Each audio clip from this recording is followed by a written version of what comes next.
அத்தை சுரபிக்கு எதுவும் ஆகலையே என்று கேட்க அதற்குள் கால் கட்டானது. போனை வைத்த விக்ரம் அஜய் ஜார்ஜிடம் ஒரே நாள்ல புருஷோத்தமன் ஃபேமிலியோட பிசினஸ் தரமட்டமாகணும் என்று கட்டளையிட்டவன் உடனடியாக மருத்துவமனைக்கு கிளம்பினான். சிட்டி ஹாஸ்பிட்டலுக்கு சென்ற விக்ரம் ரிசப்ஷனில் சரவணன் பெயரை சொல்லி அவர் அனுமதிக்கப்பட்டிருந்த அறையை தெரிந்து கொண்டான். உடனடியாக அந்த அறையை நோக்கி ஓடினான். அவன் அறைக்குள் நுழைந்ததும் அவனை பார்த்த ரேணுகா, இவ்வளோ நேரம் எங்கடா போய் தொலைஞ்ச? ஃபேக்டரியில இவ்வளோ பெரிய பிரச்சனை நடந்ததை பத்தி உனக்கு தெரியுமா தெரியாதா? இது எல்லாத்துக்கும் நீ தாண்டா காரணம் என்று அவன் மீது குற்றம் சாட்டினார். இந்த அம்மாக்கு வேற வேலையே இல்ல, வேகமா காத்தடிச்சா கூட நான் தான் காரணம் சொல்லுவாங்க என்று முணுமுணுத்த விக்ரம் அவர் சொன்னதை கண்டு கொள்ளாமல் படுக்கையில் படுத்திருந்த சரவணனை பார்த்தான். அவர் கையில் ட்ரிப்ஸ் போடப்பட்டு இருந்தது. அவர் கைகள் முழுவதும் அடிபட்டிருக்கும் போல கைகளை சுற்றி பெரிதாக கட்டு போட்டிருந்தனர். அவர் முகம் களை இழந்து காணப்பட்டது. சுரபி அவருக்கு அருகே ஒரு நாற்காலியில் அமர்ந்திருந்தாள். ஐயோ மாமா, என்ன இது இப்படி அடிபட்டிருக்கு? என்னதான் ஆச்சு என்று விக்ரம் கேட்டான். ஒன்னும் இல்ல மாப்ள, சின்ன காயம்தான் என்று சரவணன் சொன்னார். பின்னர் சுரபியை பார்த்த Vikram, baby are you okay? உனக்கு அடிபட்டிருக்கா என்று கேட்டான். எனக்கு அடிபடல, அப்பாவுக்கும் வேலை பார்க்கறவங்களுக்கும் தான் சண்டை வந்துருச்சு என்றவள் அதற்கு மேல் எதுவும் பேசாமல் அமைதியாகிவிட்டாள். என்னடி ஏன் அமைதியாயிட்ட? நடந்ததை சொல்ல வேண்டியது தானே என்று ரேணுகா பின்னர் விக்ரமை பார்த்து, இன்னைக்கு ஃபேக்டரியில கொஞ்சம் வேலை பெண்டிங் இருந்துச்சு, அதை பார்க்கறதுக்கு சுரபியும் அவன் அப்பாவும் போனாங்க. 3 மாசமா சம்பளம் கொடுக்காததால வேலை பார்க்குற சில பேர் போராட்டம் பண்ண தொடங்கிட்டாங்க. உடனே சம்பளத்தை செட்டில் பண்ணணும்னு சொல்லி பிரச்சனை பண்ண ஆரம்பிச்சிட்டாங்க. அப்ப சுரபி அப்பாவுக்கும் அவங்களுக்கும் கைகலப்பு ஆயிடுச்சு. இது எல்லாத்துக்கும் யார் காரணம் தெரியுமா? நீ தாண்டா காரணம். உன்னாலதான் சங்கர் எங்களுக்கு இவ்வளோ பிரச்சனை கொடுக்குறான். உன்னாலதான் நாங்க இன்னைக்கு இந்த நிலைமையில நிக்கிறோம். இப்ப எங்க ஃபேக்டரி வீடுன்னு எல்லாமே எங்க கையை விட்டு போக போகுது. இது எல்லாத்துக்கும் காரணம் நீ தான். உன்ன மாதிரி ஒரு வாய்க்கொழுப்பெடுத்தவனை என் பொண்ணுக்கு கல்யாணம் பண்ணி கொடுத்தோம் பாரு, அதுதான் காரணம். அவர் சொன்னதை கேட்ட விக்ரம் கோபமடைந்தான். அவர் தன்னை திட்டியதற்காக அல்ல, சங்கர் தன்னையும் தன் குடும்பத்தையும் வேண்டுமென்றே பழி வாங்குகிறான் என்பதை புரிந்து கொண்டதால். இங்க பாரு, இப்ப ஒன்னும் கெட்டு போகல. தயவு செஞ்சு எங்க மேல கருணை காட்டி இந்த டிவோர்ஸ் பேப்பர்ல கையெழுத்து போட்டுடு. அதுக்கப்புறம் சங்கர் கையில காலில் விழுந்தாவது நான் அவங்க கிட்ட உதவி வாங்கிக்கிறேன் என்று ரேணுகா கெஞ்சலாக சொன்னார். போதும் நிறுத்து ரேணுகா, தேவையில்லாம மாப்பிள்ளைய குத்தம் சொல்லாத. அவர் என்ன தப்பு பண்ணாரு? நடந்த எல்லாத்துக்கும் நான் தான் காரணம். உண்மையில எனக்கு தான் திறமை இல்லை, என்னாலதான் ஒழுங்கா பிசினஸ் நடத்த முடியல. நம்ம குடும்பத்தை சந்தி சிரிக்க வைக்கணும்னு அந்த சங்கர் வேணும்னு இப்படி எல்லாம் பண்ணிட்டு இருக்கான். அதுக்கு அவன் நம்ம மாப்பிள்ளைய சாக்கு சொல்றான், அவ்வளவுதான். இப்ப என்ன, அவனுக்கு நம்ம ஃபேக்டரியும் வீடும் வேணுமா? அதெல்லாம் அவனே எடுத்துக்கிட்டோம். நாம நம்ம மாப்பிள்ளையும் பொண்ணையும் கூட்டிக்கிட்டு இந்த ஊரை விட்டு எங்கேயாவது போலாம் என்று சரவணன் கோபமாக சொன்னார். சரவணன் இதுவரை இவ்வளவு கோபமாக பேசியதில்லை. எனவே ரேணுகா அமைதியானார். எல்லாரும் இங்கதான் இருக்கீங்களா? ஓஹோ, நீயும் இங்கதான் இருக்கியா விக்ரம்? ஆனா எந்த முகத்தை வச்சுக்கிட்டு நீ இங்க இருக்க என்று அறைக்கு வெளியே இருந்து ஒரு குரல் கேட்டது. அந்த குரலை கேட்டதும் அனைவரும் திரும்பி பார்த்தார்கள். அப்போது சங்கர் 2 ஆட்களுடன் அந்த அறைக்குள் நுழைந்தான். வந்துட்டான் வெள்ள பண்ணி. ஏற்கனவே இந்த அம்மா சாமி ஆடிட்டு இருக்கு, இதுல இவன் கூட சேர்ந்து வேப்பல அடிப்பானே, இன்னைக்கு என் காதுல இருந்து ரத்தம் வரப்போறது உறுதி என்று விக்ரம் முணுமுணுத்தான். அறைக்குள் நுழைந்த சங்கர், சித்தப்பா இப்போ இவன் எதுக்கு இங்க வந்தான்? உங்களுக்கு உதவி தேவைப்படுற நேரத்துல வராம எந்த முகத்தை வச்சுக்கிட்டு இப்போ இங்க வந்திருக்கான்? நான் மட்டும் சரியான நேரத்துல வராம இருந்திருந்தா ஃபேக்டரியில வேலை பார்க்குற எல்லாரும் உங்களை அடிச்சே கொண்டு இருப்பாங்க. அது உங்களுக்கு ஞாபகம் இருக்கா என்று கேட்ட சங்கர் பின்னர் சுரபியிடம், சுரபி நான் சொல்றதை கேளு. இவனை மாதிரி ஒரு உதவாக்கரைய உன்னோட புருஷன்னு சொல்லிக்கிறதுல என்ன லாபம் இருக்கு சொல்லு? எதுவுமே இல்லை. நான் சொல்றத கேளு, இவனை டிவோர்ஸ் பண்ணிடு என்று சொன்னான். போதும் சங்கர், இப்படி டிராமா போடுறத முதல்ல நிறுத்தியா? இதுக்கெல்லாம் காரணம் நீதான்னு எனக்கு நல்லாவே தெரியும் என்று சுரபி கோபமாக சொன்னார். அவள் சொன்னதை பொருட்படுத்தாத சங்கர், சித்தப்பா சுரபி ஒன்னும் சின்ன பொண்ணாவே இருக்கா. அவளுக்கு யாரு உதவி பண்றாங்க, யாரு உபத்திரவம் பண்றாங்கன்னு இன்னுமே புரியல. சரி விடுங்க, நான் உங்க கடனை எல்லாம் அடைச்சிடுறேன். அது என்னோட பொறுப்பு. என்னால முடிஞ்ச உதவியை நான் உங்களுக்கு கண்டிப்பா செய்றேன். உங்களை விட்டுட மாட்டேன் சித்தப்பா. அப்புறம் இன்னொரு விஷயம், உங்களுக்கு கோவிந்தா குடும்பத்தை சேர்ந்த விஷ்ணு கோவிந்தா தெரியும் தானே? சுரபி இவனை டிவோர்ஸ் பண்ணதும் நான் அவளுக்கு விஷ்ணு கோவிந்தாவை மேரேஜ் பண்ணி வைக்கிறேன். அவன் உங்க குடும்பத்தை நல்லபடியா பார்த்துப்பான் என்றார். போது நிறுத்து, உன்னுடைய ஃப்ரீ அட்வைஸை நிறுத்திட்டு முதல்ல இங்கிருந்து கிளம்பு என்று சுரபி கத்தினாள். அப்படி சொல்லி என் செல்ல குட்டி என்று விக்ரம் உள்ளுக்குள் மகிழ்ச்சியாக நினைத்தான். நான் சொல்ல வேண்டியதை சொல்லிட்டேன் சித்தப்பா, அப்புறம் உங்க இஷ்டம். எனிவே நான் உங்க குடும்பத்துக்கு ஹெல்ப் பண்ணலன்னு சொல்லாதீங்க. நான் மனசு வச்சா உங்களுக்கு வேண்டிய பணம் நாளைக்கே உங்க கைக்கு வந்து சேரும். இல்லைனா நீங்க எல்லாத்தையும் இழந்துட்டு நடுத்தெருவில் தான் நிக்கணும். ஏன்னா கடன்காரங்க உங்களை சும்மா விட மாட்டாங்க இல்லையா என்று சங்கர் மிரட்டலாக சொன்னான். அதை பத்தி நீங்க ஒன்றும் கவலைப்பட வேண்டியதே இல்லை. எங்க வீடு பிசினஸ் எல்லாத்தையும் அடமானம் வச்சு நாங்க எங்க கடன் எல்லாத்தையும் அடைச்சிப்போம். நீ உன் வேலையை பாரு என்று சுரபி சொன்னாள். நீ ரொம்ப அப்பாவியா இருக்க சுரபி. உங்க வீடு அப்புறம் உன் அப்பாவுடைய பிசினஸ் எல்லாத்தையும் அடகு வச்சா கூட உங்க கடனை அடைக்க முடியாது. அது மட்டும் இல்ல, உங்க கம்பெனியில வேலை பார்க்குறவங்களுக்கு நீங்க 3 மாசம் சம்பளம் கொடுக்கல. அவங்க ஒரு கேஸ் கொடுத்தா போதும், உங்க அப்பா அப்புறம் ஜெயிலுக்கு தான் போகணும். அவன் மேலே சொல்லவிருந்த போது அவனை தடுத்து நிறுத்திய சுரபி, போது நிறுத்து என்றாள். என்ன சுரபி, கேட்கவே பயமா இருக்கா? ஆனா பிசினஸ்ல இதெல்லாம் ரொம்ப சகஜம். நினைச்சா இப்போ இந்த நிமிஷம் உங்க குடும்பத்தை நடுத்தெருவுல நிறுத்த முடியும். அதனால நான் சொன்னதை பத்தி யோசி. இன்னும் உனக்கு டைம் இருக்கு. ஒழுங்கா நான் சொன்ன மாதிரி உன் புருஷனை டிவோர்ஸ் பண்ணிட்டு நான் சொல்றவனை கல்யாணம் பண்ணிக்கோ. நீ அப்படி பண்ணா உங்களோட மொத்த கடனை அடைக்கிறது மட்டும் இல்லாம உங்க பிசினஸ்க்கு நான் ஹெல்ப் பண்றேன். என்ன சொல்ற என்று சங்கர் கேட்டான். அதே நேரம் விக்ரம் நடப்பதை எல்லாம் அமைதியாக பார்த்து கொண்டிருந்தான். அவன் எதிலும் தலையிடவில்லை. விக்ரம் அமைதியாக இருப்பதை பார்த்த சங்கர், டேய் உனக்கெல்லாம் கொஞ்சமாவது இருக்கா? பேபி பேபின்னு என் தங்கச்சி மேல அவ்வளவு லவ் இருக்க மாதிரி அந்த உருகுவ. உன்னுடைய லவ் உண்மையா இருந்தா ஒழுங்கா அவளை டிவோர்ஸ் பண்ணிடு. அவன் நடுத்தெருவுல நிக்க நீயே காரணமாயிடாத என்றான். டே வெள்ளப்பண்ணி, நீ சும்மா இருந்தாவே உன் தங்கச்சி எப்பவோ என்ன டிவோர்ஸ் பண்ணிருப்பாடா. நீயும் அவ அம்மாவும் டிவோர்ஸ் பண்ணுன்னு சொல்லி டார்ச்சர் பண்ணதுல இப்போ அவ என்ன டிவோர்ஸ் பண்ண மாட்டேன்னு முறுக்கிட்டு நிக்கிறாடா. இது தெரியாம என்கிட்டயே வந்து என் செல்லத்தை டிவோர்ஸ் பண்ண சொல்றியா? இன்னைக்கு இருக்குடா உனக்கு என்று நினைத்த விக்ரம் சங்கரின் கையை பிடித்து முறுக்கினான்.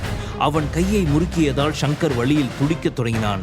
டே டே டே வலிக்குதுடா, கைவிடுடா. எவ்வளவு தைரியம் தான் என் கையை முறுக்கியிருப்ப என்று சங்கர் கோபமாக கத்தினான். ஆனால் விக்ரம் அவனை விடவில்லை. என்கிட்ட வச்சிக்காதன்னு எத்தனை முறை சொல்லியிருப்பேன். திரும்ப திரும்ப எதுக்கு என்கிட்ட வம்புக்கு வர? ஏதாவது பேசி தொலையான்னு நான் பாட்டுன்னு சும்மா தானே நின்றுட்டு இருந்தேன். எதுக்கு வாண்டடா வந்து வண்டியில் ஏற என்று விக்ரம் மேலும் மேலும் கையை முறுக்கினான். சங்கர் வழியில் துடித்தான். அதை பார்த்து அங்கிருந்த அனைவரும் அதிர்ச்சி அடைந்தனர். டே டே விடுடா, வலிக்குதுடா, என் கையை விடுடா என்று சங்கர் வழியில் கதறினான். இனி என்னையோ என் பேபியோ தொல்லை பண்ணன்னு வச்சுக்கோயேன். இன்னைக்கு கையை முறுக்குனதோட விட்டுட்டேன், ஆனா அடுத்த முறை கழுத்தை முறுக்கிடுவான் பார்த்துக்க என்று விக்ரம் சங்கரை பிடித்து தள்ளிவிட்டான். விக்ரம் முறுக்கியதில் சங்கருக்கு இன்னும் கை வலித்தது. தன் கையை தடவியபடி அவனை முறைத்து பார்த்தவன், டேய் எவ்வளவு தைரியம் இருந்திருந்தா என் கையவே முறுக்கியிருப்ப. நான் உன்னை சும்மா விட மாட்டேன்டா. ஏன்டா இந்த பூமியில பிறந்தோம்னு நீ வருத்தப்படுற மாதிரி பண்ணல? என் பேர் சங்கர் இல்ல என்றான். சரி, உடனே ஒரு நல்ல பேரை சூஸ் பண்ணி வச்சுக்கோ, கூடிய சீக்கிரம் தேவைப்படும் என்று விக்ரம் நக்கலாக சொன்னான். என்னடா திமிரா? என் கையை பிடிச்சி முறுக்கிட்டா நீ பெரிய ஆள் ஆயிடுவியா? உன்னால என் சித்தப்பாவோடைய பிசினஸை காப்பாற்ற முடியுமா? என்ன தவிர உங்களுக்கு ஹெல்ப் பண்ண வேற யாரும் இல்லை. நான் உங்களுக்கு கடைசியா ஒரு வாய்ப்பு கொடுத்தேன், ஆனா நீங்க யாரும் அதை யூஸ் பண்ணிக்கல.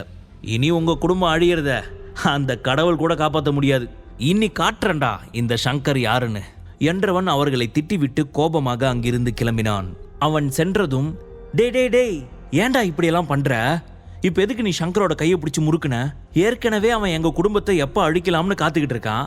இதுக்கப்புறம் அவன் நிச்சயமா சும்மா இருக்க மாட்டான். நீ பண்ண காரியத்தால இப்ப என் குடும்பமே அழிய போகுது. என் குடும்பம் நாசமா போறத பார்த்து நீ சந்தோஷப்படு என்று ரேணுகா ஆற்றாமையுடன் சொன்னார்.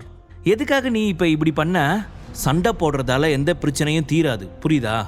நம்ம கை தாழ்ந்து இருக்கும் போது நம்ம கொஞ்சம் அமைதியா தான் இருந்தாகணும் என்று சுரபி சொன்னாள். இப்ப எதுக்காக நீ கவலைப்படுற பேபி? அதான் நான் இருக்கேன்ல, நான் எல்லாத்தையும் பாத்துக்கிறேன். நான் இந்த பிரச்சனையை சால்வ் பண்றேன், கவலைப்படாத. சங்கரை நான் பாத்துக்கிறேன், சங்கரால எதுவும் பண்ண முடியாது என்று விக்ரம் சொன்னான். என்னது, நீ பாத்துக்க போறியா? கிழிப்ப என்று ரேணுகா நக்கலாக சொன்னார். மாமியார் அவர்களே, என்னால என்ன கிழிக்க முடியும்னு பண்ணிட்டு வந்து சொல்றேன் என்று ரேணுகாவிடம் சொன்ன விக்ரம், கவலைப்படாத செல்லம், நான் இருக்கிற வரைக்கும் உனக்கு எந்த பிரச்சனையும் வரவிட மாட்டேன், நீ ஹாப்பியா இரு என்று சுரபியிடம் சொன்னான். அவனால் என்ன செய்ய முடியும் என்று சுரபிக்கு தெரியவில்லை. ஆனால் அவன் வார்த்தைகளை கேட்ட சுரபியின் மனம் அமைதி அடைந்தது. எதையாவது பண்ணித்தோல, நல்லது நடந்தா சரிதான் என்று சுரபி புன்னகையுடன் சொன்னாள். தன் ஜூஸ் கடைக்கு வந்த விக்ரம் தன் செல்போனை எடுத்து அஜய்க்கு டயல் செய்தான். என்னாச்சு? புருஷோத்தமன் இண்டஸ்ட்ரீஸ் இன்னையோட டவுன் ஆகணும். This is my last order. இன்னும் 10 நிமிஷத்துல டோட்டல் ஷேர் மார்க்கெட்டே ஷேக் ஆகணும். டாட் என்று ஒரு டானை போல கட்டளையிட்டவன் சட்டென கேஷுவலாக தன் முகத்தையும் குரலையும் மாற்றிக்கொண்டு 3 மாதுளம்பழம் juice without sugar parcel ready என்று ஜாலியாக விசில் அடித்தபடி வேலை செய்ய ஆரம்பித்து விட்டான். அதே நேரம் புருஷோத்தமன் குரூப் ஆஃப் இண்டஸ்ட்ரீஸின் மெயின் பிரான்ச்சான ஜோதி டவர்ஸில் அனைவரும் பரபரப்பாக இயங்கிக் கொண்டிருந்தனர். 20 தளங்களுக்கு மேல் இருந்த ஜோதி டவர்ஸில் பணியாளர்கள் பம்பரமாய் சுழன்று கொண்டிருந்தனர். ஏதோ நடக்கக்கூடாதது நடக்கப் போவதைப் போல அவர்களின் முகங்களில் கவலை தெரிந்தது. அன்று புருஷோத்தமன் குரூப்பின் அனைத்து டைரக்டர்களும் எமர்ஜென்சி மீட்டிங்கிற்காக மீட்டிங் ஹாலில் இருந்தனர். என்ன நடக்கிறது என்று யாருக்கும் புரியவில்லை. ஆனால் திடீரென அவர்கள் நிறுவனத்தின் பங்குகள் அனைத்தும் சரிந்து கொண்டு இருந்தன. ஒரே நாளில் எப்படி இந்த அளவுக்கு ஷேர் வேல்யூ குறையும் என்று அனைவரும் குழம்பினர். அதனால்தான் அவசர மீட்டிங்கிற்கு ஏற்பாடு செய்திருந்தனர். என்ன நடக்குது இங்க? கிளைண்ட்ஸ் கிட்ட இருந்து ஃபோன் மேல ஃபோன் வந்துகிட்டு இருக்கு. அவங்க நம்ம கூட டைப்பை கேன்சல் பண்ண விரும்புறாங்க. எதனால இப்படி சடனா நம்மளோட ஷேர் வேல்யூ குறையுது என்று யஷ்வந்த் கேட்டார். அவர் அவ்வாறு கேட்டதும் அந்த இடம் முழுவதும் சலசலப்பு ஏற்பட்டது. அவர்கள் அனைவரையும் கவனித்த தீனதயாளன் சைலன்ஸ் சைலன்ஸ் என்றார். தீனதயாளன், யஷ்வந்த், சரவணன் 3 பேரும் புருஷோத்தமனின் மகன்கள். அவர்கள் இறந்த பிறகு தீனதயாளன் மற்றும் யஷ்வந்த் இருவரும் ஒன்று சேர்ந்து சரவணனை ஏமாற்றி அனைத்து தொழில்களையும் தங்களுடையதாக்கி கொண்டனர். சரவணனுக்கு ஒரே ஒரு ஃபேக்டரி மட்டுமே கொடுத்து அவரை தனியாக விட்டுவிட்டனர். இங்க பாருங்க, இப்பதான் நாம ரொம்ப பொறுமையா இருக்கணும். பிரச்சனைன்னு ஒன்று இருந்தா அதுக்கு தீர்வு நிச்சயமா இருக்கும். இப்போ இந்த பிரச்சனை ஏன் வந்துச்சுன்னு யோசிக்காம அதை எப்படி தீர்க்கிறதுன்னு யோசிக்கிறது தான் நல்லது என்று தீனதயாளன் தீவிரமான முகத்துடன் சொன்னார். புருஷோத்தமன் குரூப் ஆஃப் இண்டஸ்ட்ரீஸ் நிறுவனத்தின் பொறுப்பாளராக தீனதயாளன், புருஷோத்தமன் பல ஆண்டுகளாக இருக்கிறார்கள். ஆனால் இப்படி ஒரு நிலையை இதற்கு முன்பு அவர்கள் பார்த்ததில்லை. அப்போது அவரின் செயலாளர் சில பேப்பர்களை எடுத்துக்கொண்டு கான்ஃபரன்ஸ் ஹாலுக்கு வந்தார். அவரை பார்த்த தீனதயாளன், சொல்லுங்க செக்ரட்டரி, இன்னைக்கு எத்தனை பேர் தங்களோட ஷேர்ஸை வித்திருக்காங்க? இதனால நம்ம கம்பெனிக்கு எவ்வளவு நஷ்டம் என்று கேட்டார். அந்த பேப்பர்களை எல்லாம் பார்த்த செக்ரட்டரி, இன்னைக்கு கம்பெனி ஷேர் வேல்யூ 50% சரிஞ்சு போச்சு. அதனால ஷேர் ஹோல்டர்ஸ் எல்லாம் பயந்து போய் உடனே தங்களோட ஷேர்களை வித்துட்டாங்க. அது மட்டும் இல்லாம 12க்கும் மேற்பட்ட நம்மளுடைய தங்க கடைகளை மூடிட்டாங்க. இன்னைக்கு அசோசியேஷன் ஆஃப் ஜுவல்லரி காமர்ஸ் அப்புறம் ஜெனரல் சேம்பர் ஆஃப் காமர்ஸ் உட்பட 20 கம்பெனிஸ் இனி நம்ம கம்பெனியோட டிராவல் பண்ண முடியாதுன்னு பகிரங்கமா அறிவிச்சிட்டாங்க. அதனால வேற நம்ம கம்பெனியோட ஷேர் வேல்யூ இன்னும் அதிகமாக குறைஞ்சிடுச்சு என்று சொன்னார். அதை கேட்ட அங்கிருந்த அனைவரும் அதிர்ச்சி அடைந்தனர். என்ன நடக்குது இங்க? இவர் என்ன சொல்றாரு? மிஸ்டர் யஷ்வந்த், நம்ம ஷேர்ல வேல்யூ இன்க்ரீஸ் ஆகும்னு நேற்று நீங்க தான் சொன்னீங்க. ஆனா இப்ப ஷேர்ஸ் வேல்யூ ரொம்ப குறைஞ்சிக்கிட்டே போகுது. அப்ப நீங்க பொய் சொன்னீங்களா என்று டைரக்டர்களில் ஒருவர் கேட்டார். நம்ம ஷேர்ஸ் இந்த அளவுக்கு கீழே போகும்னு நான் எதிர்பார்க்கல. நம்மளோட அக்ரிமெண்ட் போட்ட எல்லா கம்பெனிஸும் அக்ரிமெண்ட்டை கேன்சல் பண்ணிட்டாங்க. இப்போ நம்ம கையில் இருக்கிற ரா மெட்டீரியலை வச்சுக்கிட்டு விலை உயர்ந்த நகைகளை எப்படி பண்ண முடியும் என்று மற்றொரு டைரக்டர் பயத்துடன் கேட்டார். எனக்கு என்னவோ இப்படிப்பட்ட சுச்சுவேஷன் வர ஏதோ ஒரு தனிப்பட்ட காரணம் இருக்கணும்னு தோணுது. ஒருவேளை இந்த சுச்சுவேஷன் உங்களால கூட வந்திருக்கலாம் என்று ஒரு பெண் குற்றம் சாட்டினார். மிஸ்டர் தீனதயாளன், மிஸ்டர் யஷ்வந்த், இந்த கம்பெனியோட இந்த நிலைமைக்கு நீங்க தான் பொறுப்பேற்றுக்கணும். இந்த நெருக்கடியான நிலைமைக்கு என்ன காரணம்னு எங்களுக்கு விளக்கம் கொடுத்தே ஆகணும் என்று அவர் கோபமாக கத்தினார். அவர் சொன்னதை கேட்ட தீனதயாளன் மற்றும் யஷ்வந்தின் முகம் வெளிரியது. ஒரே நாளில் தங்கள் நிறுவன பங்குகள் இந்த அளவிற்கு சரிவதற்கு தாங்கள் என்ன தவறு செய்தோம் என்று தீனதயாளன் மற்றும் யஷ்வந்த் இருவரும் யோசிக்க ஆரம்பித்தனர். யஷ்வந்த், உனக்கு ஏதாவது சொல்யூஷன் கிடைச்சதா? எனக்கு என்னவோ இதுக்கெல்லாம் பின்னாடி யாரோ வேலை பார்க்குற மாதிரி தோணுது என்று தீனதயாளன் சொன்னார். யஷ்வந்துக்கு என்ன நடக்கிறது என்று ஒன்றும் புரியவில்லை. எனவே இப்போதைக்கு நம்ம கம்பெனிக்கு எப்படி இந்த பிரச்சனை வந்துச்சுன்னு நம்ம முதல்ல கண்டுபிடிக்கலாம், அதுக்கப்புறம் இதை பற்றி நம்ம பேசலாம் என்று யஷ்வந்த் சொன்னார். அவர் சொன்னதை கேட்டு யார் இந்த பிரச்சனையை ஏற்படுத்தினார்கள், புருஷோத்தமன் குழுமத்தை திவால் நிலைக்கு கொண்டு செல்லும் சக்தி யாருக்கு இருக்கிறது என்று மற்ற டைரக்டர்கள் யோசிக்க தொடங்கினர். ஆனால் அவர்களாலும் ஒரு முடிவுக்கு வர முடியவில்லை. அப்போது தனது கண்ணாடியை சரி செய்தபடி கான்ஃபரன்ஸ் ஹாலுக்குள் வந்த மற்றொரு secretary, sir, Krishna group of industries secretary Anand நம்மளோட புருஷோத்தமன் குரூப் ஆஃப் இண்டஸ்ட்ரீஸ் பற்றி உங்ககிட்ட பேச விரும்புகிறாரு என்றார். கிருஷ்ணா குரூப் ஆஃப் இண்டஸ்ட்ரீஸ் என்ற பெயரை கேட்டதும் அங்கிருந்த அனைவரும் அதிர்ச்சி அடைந்தனர். முழு கதையையும் கேட்டு மகிழ பாக்கெட் FM ஆப்பை டவுன்லோட் செய்யுங்கள். லிங்க் டிஸ்கிரிப்ஷனில் கொடுக்கப்பட்டுள்ளது.